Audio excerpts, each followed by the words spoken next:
मंगल करो आरती। हरि गुरु संतन सेवा आनंद मंगल करो आरती। हरि गुरु संतन सेवा प्रेम धरिने मारे मंदिर पधारो। प्रेम धरिने मारे मंदिर पधारो। सुंदर सुखड़ाले बाबा सुंदर सुखड़ाले बाबा आनंद मंगल करो आरती। हरि गुरु संतन सेवा।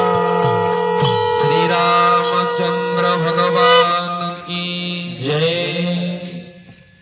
आज एकादशी है। मनुष्य निष्पाप हो जाते हैं तो एकादशी व्रत आप अवश्य पालन करिए। भगवान ने मनुष्य जन्म दिया है, व्रत उपासना करते हुए मनुष्य जीवन को जन्म मृत्यु संसार समुद्र से पार लगाएंगे। स्वयं मनुष्य अपना उद्धार करता बने। भगवान स्वयं श्री कृष्ण कहते हैं मनुष्य अपना उद्धार करे, मनुष्य अपने को पतन की ओर ना ले जाए। तो आइए एकादशी व्रत पालन करते हुए हरि चरण में मन को लगाते हुए अपने जीवन को संसार समुद्र से पार लगाएंगे। पड़ा रहेगा मांग खजाना, छोड़ दिया सुत जाना है। कर सत्संग भक्तोपासना हरि भजन अभी से प्यारे, नहीं तो फिर पछताना है। अंत काल में दुखी होकर मरना पड़ेगा, उसके पहले हरि चरण में मन लग जाए। एकादशी व्रत में 11 व्रत में मन लग जाए तो कितना अच्छा होगा। एक दिन तो शरीर छूटेगा, कोई भी उसे रोक नहीं पाएंगे। जाने से पहले व्रत उपासना करके अपने मनुष्य जीवन को धन्य बनाइए। हरि ओम। परंतु हे नारद, जहाँ मेरे भक्त मेरे नाम का कीर्तन करते हैं वहां मैं अवश्य होता हूँ। नारद, जहाँ दीपक वहाँ प्रकाश, नारद जहाँ फूल वहाँ सुगंध, वैसे ही जहाँ मेरे भक्त मेरे नाम का कीर्तन करते हैं नारद, वहां मैं अवश्य होता हूँ। उस भक्त के हृदय में प्रेम रूप से, आनंद रूप से मैं प्रकट होता हूँ। आइए हम सभी पवित्र एकादशी के प्रभात वेला में हरि नाम का, गुरु नाम का, भगवान नाम का कीर्तन करते हैं। थाड़ी पाड़ो तो मारा रामनी रे, बीजी थाड़ी ना होय तो थाड़ी पाड़ो तो मारा रामनी, बीजी थाड़ी ना होय तो थाड़ी पाड़ो तो मारा रामनी रे, थाड़ी ना होय तो थाड़ी पाड़ो तो मारा रामनी, बीजी करो तो गुरु देव नारी, स्मरण ना होय जो स्मरण करो तो गुरु देव नारी, स्मरण ना होय जो रे, बातो ना होय जो बातो करो तुम्हारा स्वामी, हरि बोल। बचपन मां प्रहलाद ने नरसिंह मरिया रे, बचपन कहवाए जो बचपन मां प्रहलाद ने नरसिंह मरिया रे, बचपन कहवाए जो बचपन मां प्रहलाद ने नरसिंह मरिया रे, बचपन कहवाए जो बचपन मां प्रहलाद ने नरसिंह मरिया रे, बचपन कहवाए जो ताड़ी पाड़ो तुम्हारा रामनी रे, बीजी ताड़ी ना होय जो ताड़ी पाड़ो तुम्हारा रामनी रे, बीजी ताड़ी ना होय जो